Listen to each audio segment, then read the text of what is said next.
So so we did A for attune, B for balance, C is, there's a lot of things we could call C. Coherence, coaching, frankly, anything that uses your cortex.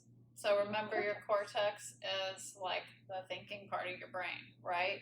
So a lot of how you're going to be helping a kid re-regulate is toggling between the A and the B, the attune and the balance, because you really should not be going to the C unless you've got them regulated first.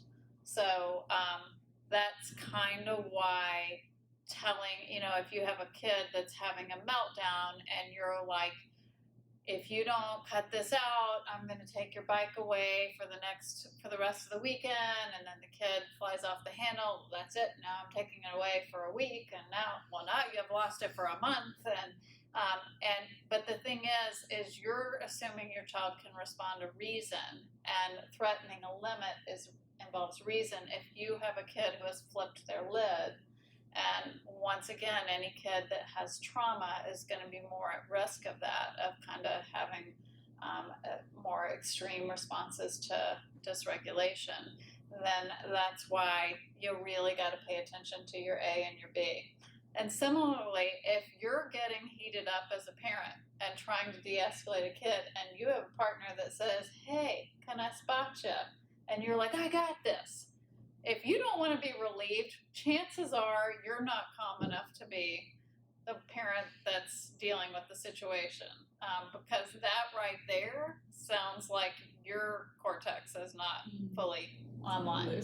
Right. Mm-hmm. So the coherence, coaching, cortex, correction, those are all the C's that you could frankly use, or frankly carrying on if it's something little, right?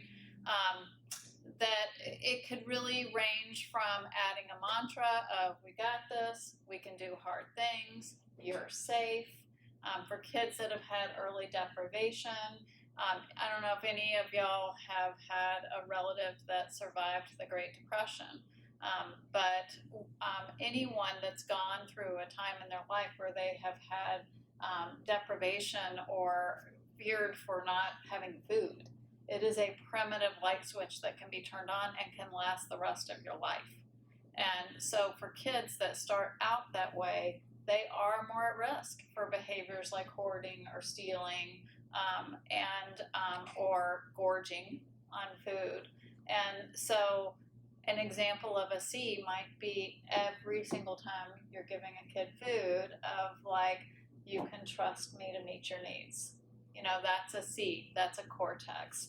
So keep in mind, this can also be play and storytelling. Like we talked about at the beginning, making meaning of a trauma, like putting together a trauma narrative, being able to think about when we go through something really scary, like say a car accident.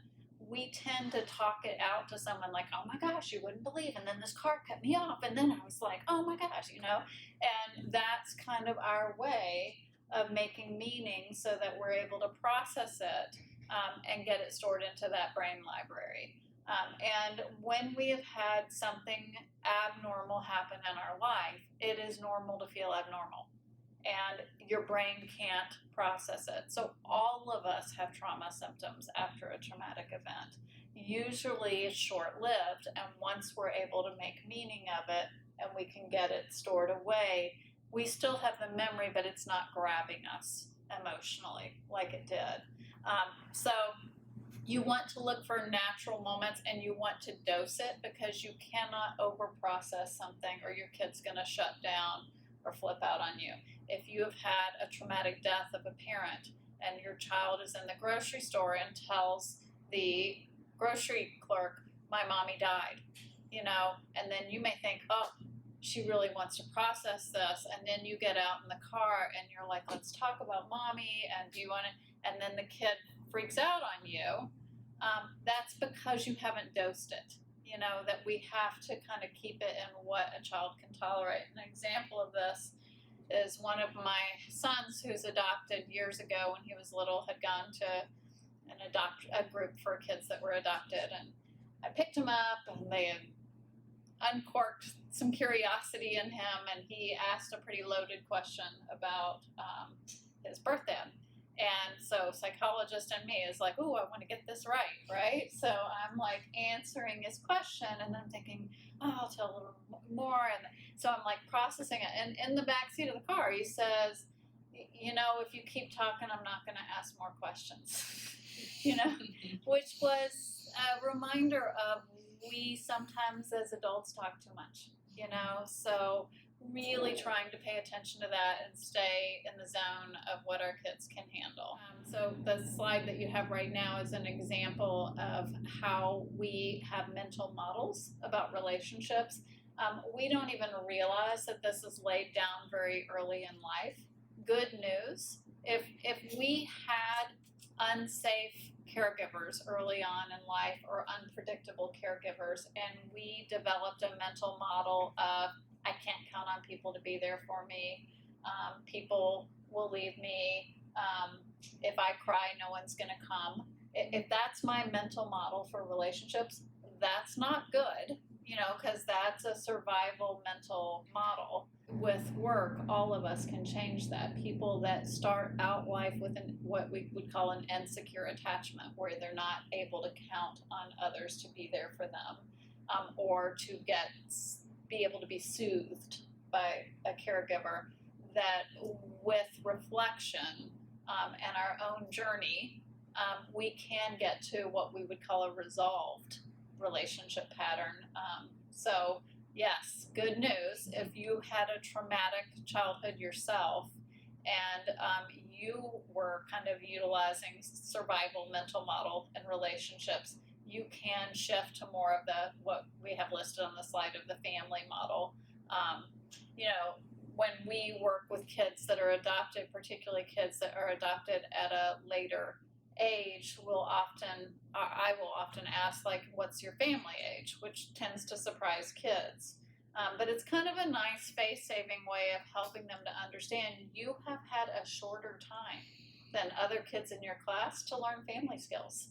That kids that start their life with their parents learn, if I cry, you will come, But for kids that start out their life with survival skills, it's hard giving those up. And when you have high stress, you're going to be more likely to turn back to those. And with the next slide also, I actually considered leaving this slide out. Karina and Julia wanted me to keep it in, about when kids have challenging behaviors and looking at it through a trauma lens, because there are a lot of behaviors that tend to be triggers for parents, such as lying or stealing. And the more that you take it personally, or that you react in kind of an exasperated or authoritarian way, the more you potentially grow the behavior. And if you have a child with trauma, it's very important to remember that these behaviors can also come out of a place of heightened stress, and that you have to connect before you can correct, and that you have to turn off that alarm before their cortex will be online. So, for example, lying could be, kid takes a brownie and they're the only kid in the house, and they're like, no, I didn't take it. And you're like, what do you mean you didn't take it? Of course you took it, but the more attuned way to respond is, I want you to pause. I want you to think about it. We're okay. I love you. I hope you'll trust me enough to tell me the truth. Don't answer me now. I want you to pause and think. So it's kind of learning, which is hard work. That is mindful parenting, to be able to remember that you have to turn that stress response system off first. And to add to that, briefly, one of the mantras that parents can use is taken from TBRI, Trust-Based Relational Interventions by Karen Purvis, is see the need under the behavior.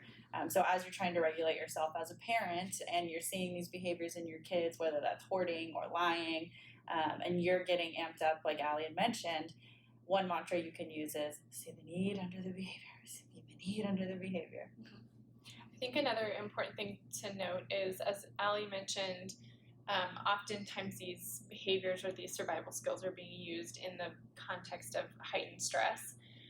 Stress can look different for different kids, and that's part of the attunement process of kind of being a detective to figure out what your child's stress looks like, because I think sometimes one of the challenges with lying behavior, especially as a kid gets older, is a parent might say, but they looked pretty calm to me, they look regulated. And through research, we've found that often kids with insecure attachment can look really calm on the surface, but when they're kind of hooked up to monitors that are monitoring their heart rate, they're actually pretty distressed. So I think that's important to note as well, that it might not look like stress on the surface, and that part of your duty as a parent is to figure out kind of what that looks like for your child.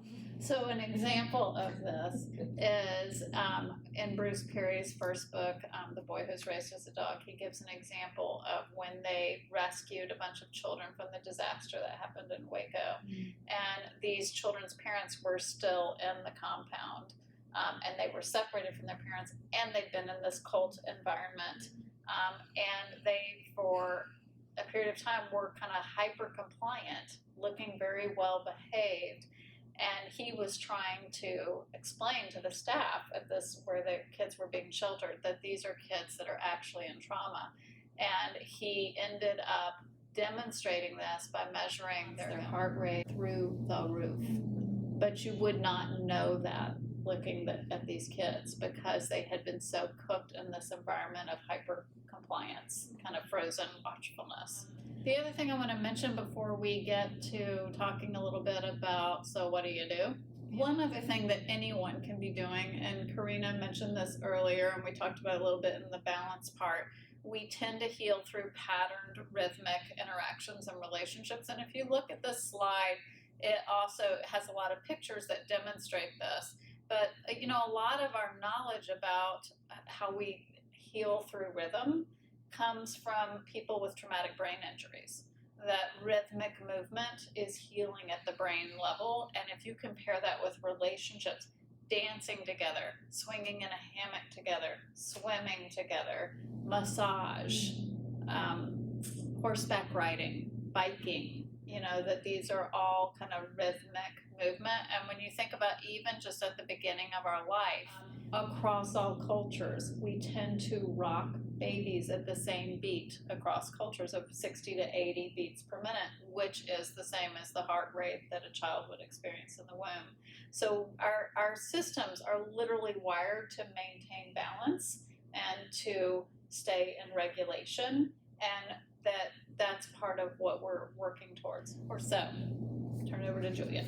All right. So we're going to talk a little bit about when it might be necessary to seek help if you're noticing if your child has been through a traumatic incident and or through chronic trauma or events. When is it necessary to seek help? And Karina, I'll ask you to kind of recall some of the symptoms that Karina went through sort of by age group. So if you're seeing several of those or any other kind of significant emotional or behavioral changes, if your child's struggling with several of these, that might be a sign to seek help. But then also thinking about sort of some of the direct signs of trauma that might indicate struggling to adjust or indicate that your child's sort of stuck in that trauma or in that response. So some kind of direct signs of these might be intense anxiety or avoidance behavior if they're reminded of the trauma, kind of preoccupation or fixation or worry about the trauma itself.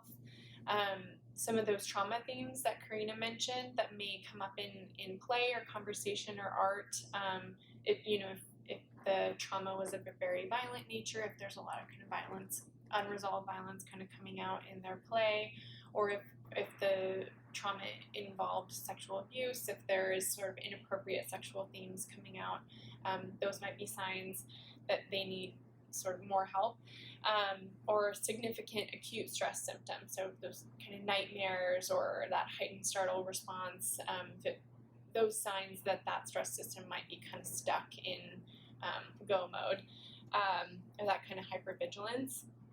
Also, some of those relational changes that Karina was mentioning, where you're noticing that they're sort of resistant or kind of push you away when you try to provide affection or support, or they withdraw. Often we see this in teens, sort of withdrawal from friends and family and sort of isolating, or some inappropriate social behavior, or even often with younger kids having increased difficulty separating from parents.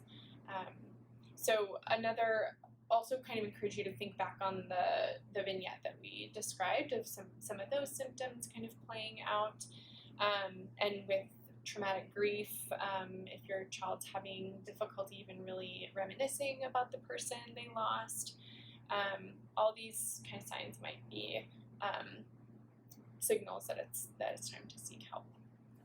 And part, I'll just add that part of how you can tell the difference between bereavement and traumatic grief is when someone has died in a traumatic or sudden way, where that's the gate you have to go through in order to get to the reminiscing part.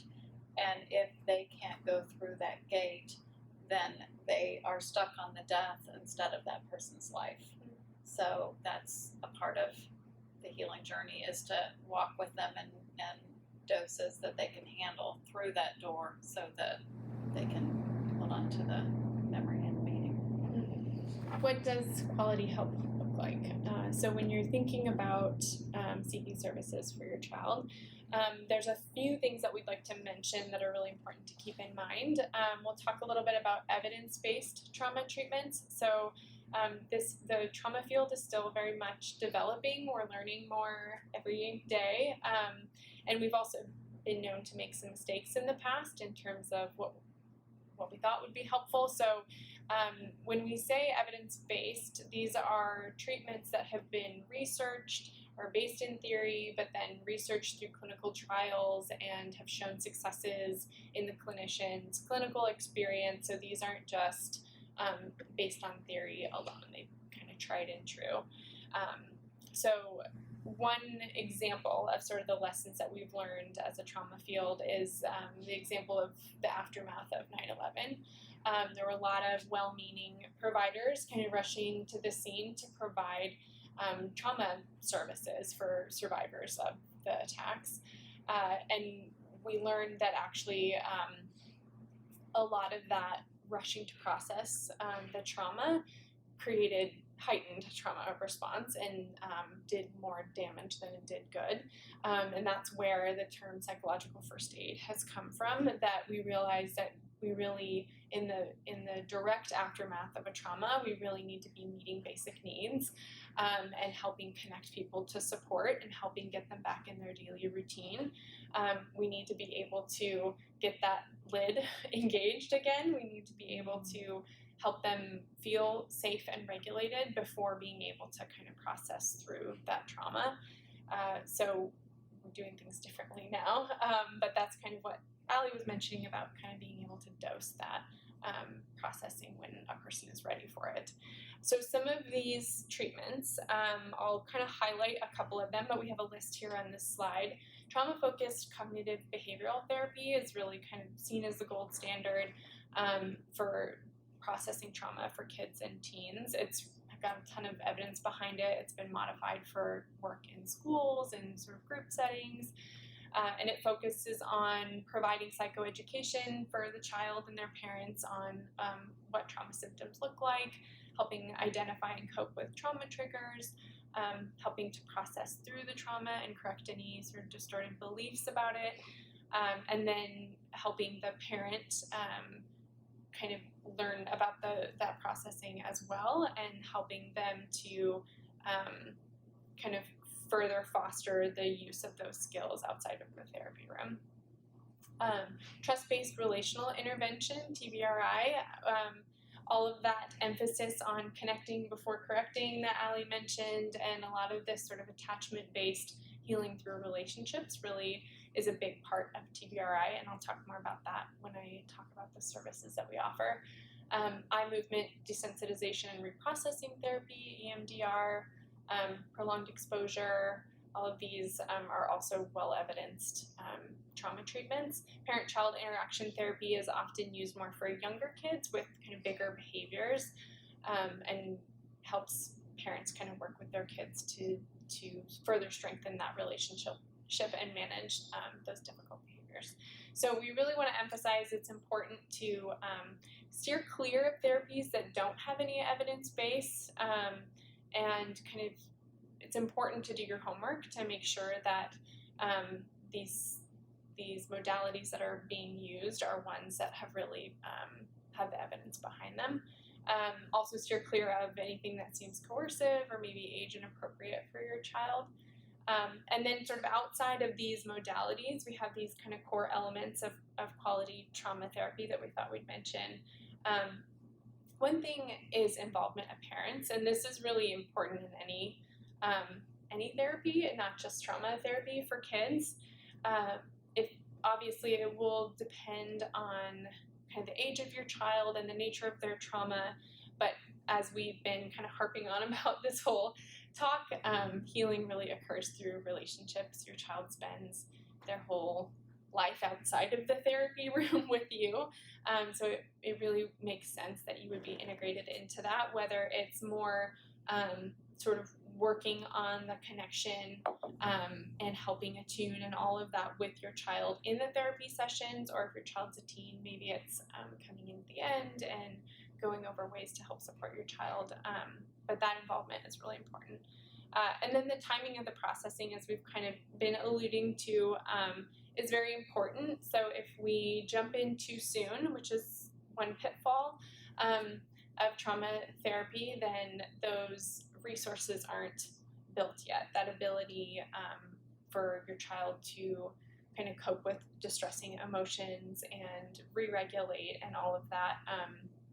If we have a teen who kind of has a history of a deep reserve of coping skills, ability to kind of cope with stress, and has some good insight and reflective abilities, we might process the therapy soon or process the trauma sooner. But if we need to sort of do that work of building up those resources first, then we might take a little bit longer to process through, and the dosing might look differently depending on how they can kind of handle that. We often see too of instead of jumping in too soon, waiting too long and sort of avoiding processing through, and that can sort of create challenges for the child to eventually process it if it's something that's continually put off. So I think that can be an error that parents can make too, of like, if they say, well, she hasn't brought it up, but particularly for younger kids, sometimes they don't have the language to bring it up. So sometimes it's about modeling, so something like if you had someone that died in the family saying, I was driving down such and such road and I was remembering when we had that picnic and it sure made me miss your dad, and that's dosed because you're kind of coming in and you're coming out, right? And but modeling that it's okay, and helping your kids to be able to have the language for it too. So the trauma services that we offer here at Children's Program are various. We have outpatient assessment and therapy for kids, teens, and their families. And so this will look more like working with an individual provider. Maybe that will be some parent support and coaching. Maybe that will be kind of family work, or more kind of individually with a teen. But that's one kind of part that we offer. We also are offering TBRI support groups for parents of children who've experienced early trauma. We started out just leading groups with adoptive parents, but have now opened them up and are offering groups to non-adoptive parents as well. And a lot of what we've been talking about, the sort of ABCs of healing trauma and kind of solidifying that attachment with your child, is a lot of what we would cover in TBRI. We have the groups are 6 weeks long, with 2 hours a week, and the first hour is going over some of those kind of principles and interventions and theory of TBRI, and then the second hour we break off into smaller groups and we'll kind of workshop challenges that are coming up for parents. But it's been a really lovely space, I think, so far for parents who are really doing the hard work to have that support from each other and be seen by each other. So that is something that we're kind of increasing as we go. And if you're interested in this group, you can take a look at our website and see information about when the next round is being offered and how to register. And then our last aspect of trauma services that we provide is school-based, individual and group trauma therapy, as well as consultation services. Currently in a high school up in North Portland, De La Salle North Catholic, and then we're hoping at some point to be able to offer those services in other schools as well.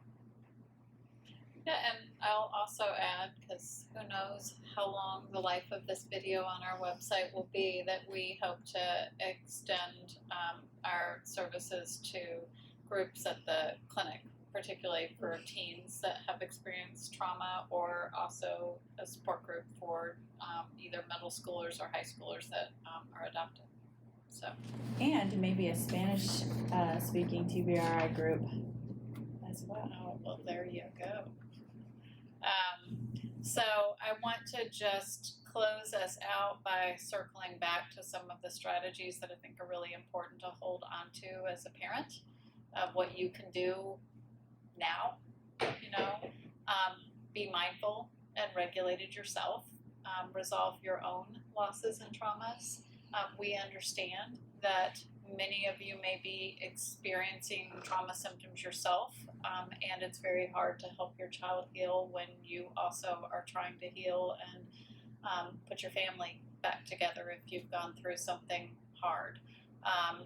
So looking under your child's behavior, at their needs, and reading their cues, being the detective, like what Julia mentioned. Also protecting your child from unnecessary trauma reminders. Some of them we can't protect them from, but for example, lots of media exposure of, if there was a trauma that happened at a school, having your kid watch it over and over in the news is potentially an example of an unnecessary trauma reminder. If you had an altercation at a restaurant where someone frightened your family, maybe you don't eat at that restaurant. That would be an example of, at some point therapeutically it might be helpful for your family to go back to that restaurant, but it's an example of a trauma reminder that you could potentially eliminate.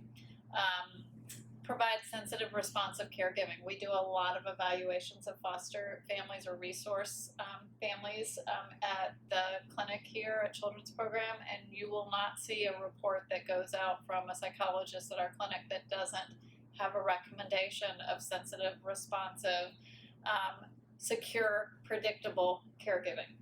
That we have to make a child's world feel safe and predictable for them to begin healing.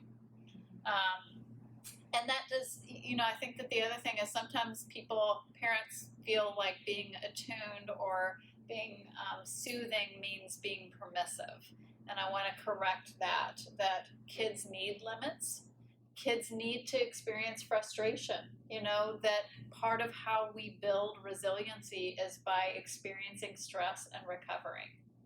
So your goal is not to become the Disney parent that just indulges your child because they went through something hard, that they actually want and need the predictability of things like, it's Saturday, I need to clean my room before I can hang out with friends. And then be attuned, empathic, right? Help your child make meaning of their experiences in doses, and balance their need for limits with connection. And then this is our little closer of a mnemonic for you of how you show up matters. Work with me on this metaphor. You're the oyster. Your job is to keep the trauma out of the shell and smooth the pearl by being, we're spelling pearl on the slide, predictable, empathic, attuned, responsive and regulated, and providing both love and limits. And on the last slide, you have our email addresses. We are the Trauma Core. So If you have questions, you're more than welcome to reach out, and we'll do our best to get you the support that your family needs. And thank you for showing up and listening to us. Thank you.